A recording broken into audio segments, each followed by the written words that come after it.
Welcome to family recipes Tamil. நாம் இன்றைக்கி பார்க்க போகிறது தக்காளி குருமா. இதை குழந்தைங்கள்லேருந்து பெரியவங்க வரைக்கும் எப்படி விரும்பி சாப்பிட்றது மாதிரி வைக்கிறதுங்க பற்றி நம்ம இன்றைக்கி வீடியோவில் பார்க்கலாம். இப்போ வீடியோக்குள்ளே போகலாம்.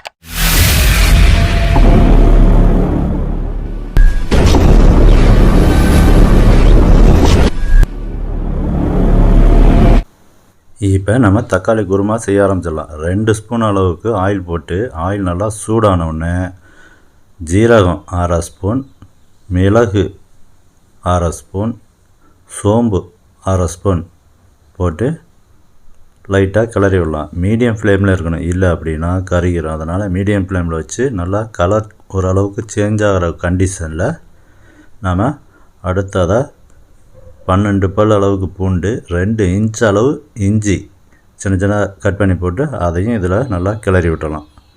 இப்போ நல்லா மீடியம் ஃப்ளேமில் வச்சு நல்லா கிளறி விட்டுட்டு இப்போ இதில் 100 கிராம் அளவுக்கு ஆனியனை போட்டுக்கலாம்.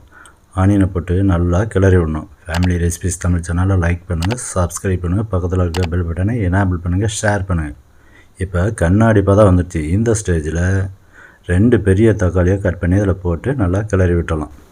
3 நிமிஷம் கிளறி விட்டு ஸ்டவ் ஆஃப் பண்ணி நம்ம மிக்சியில் போட்டு அடித்து ஒரு பேஸ்ட்டாக ரெடி பண்ணி வச்சுக்கலாம்.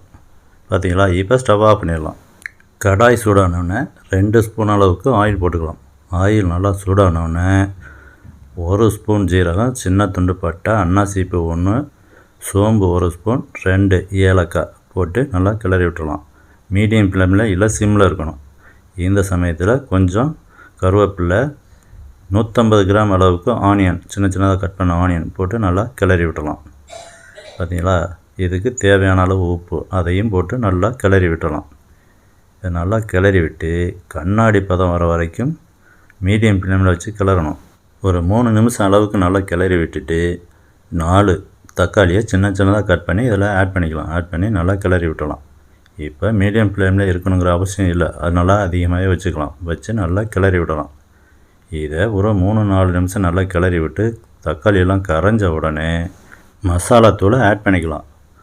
1/2 ஸ்பூன் அளவுக்கு மஞ்சள் தூள், 1/4 ஸ்பூன் கரம் மசாலா, 1 ஸ்பூன் ஜீரகத்தூள், 2 ஸ்பூன் மல்லித்தூள், காரத்துக்கு தகுந்தாப்படி மிளகாய்த்தூள் ஆட் பண்ணி நல்லா பச்சை வாசனை போகிற வரைக்கும் நல்லா கிளறி விடணும்.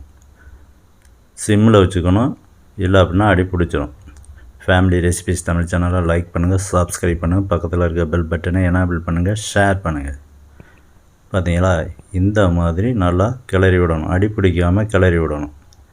இந்த ஸ்டேஜ் வந்தோடனே நம்ம ஏற்கனவே ரெடி பண்ணி வச்சுருந்த பேஸ்ட்டை இதில் ஆட் பண்ணிடலாம். நல்லா கிளறி விட்டணும், அடி பிடிக்காமல் இருக்கணும். நல்லா கிளறி விட்டு மீடியம் ஃப்ளேமில் வச்சு நல்லா அடிக்கடி கிளறி விடணும். குருமாவுக்கு தேவையான அளவு தண்ணியை ஆட் பண்ணிக்கணும். ரொம்ப அதிகமாக ஆட் பண்ணக்கூடாது.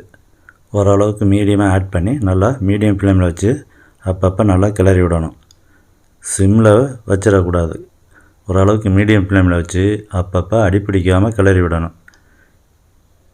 ஒரு 5 நிமிஷத்துக்கு பக்கமாக நல்லா கொதிக்க விடணும். கொதிக்க குருமா வாசம் கமன்னு வரும். அந்த ஸ்டேஜ் வரைக்கும் நல்லா கொதிக்க விடணும். அப்பப்போ கிளறி விடணும், இல்லை அப்படின்னா அடி பிடிச்சிடும். இப்போ நல்லா உப்பை செக் பண்ணி தேவைப்பட்டால் உப்பை ஆட் பண்ணிக்கணும். ஒரு 2-3 நிமிஷம் நல்லா கொதிக்க விட்டுட்டு மேலே மல்லி இலைகளை தூவி நம்ம ஸ்டவ்வை ஆஃப் பண்ணிடலாம். இப்போ நமக்கு அருமையான தக்காளி kurma ready. Family recipes Tamil சேனலை லைக் பண்ணுங்கள், சப்ஸ்கிரைப் பண்ணுங்கள், பக்கத்தில் இருக்க பெல் பட்டனை எனேபிள் பண்ணுங்கள், ஷேர் பண்ணுங்கள். நன்றி, வணக்கம்.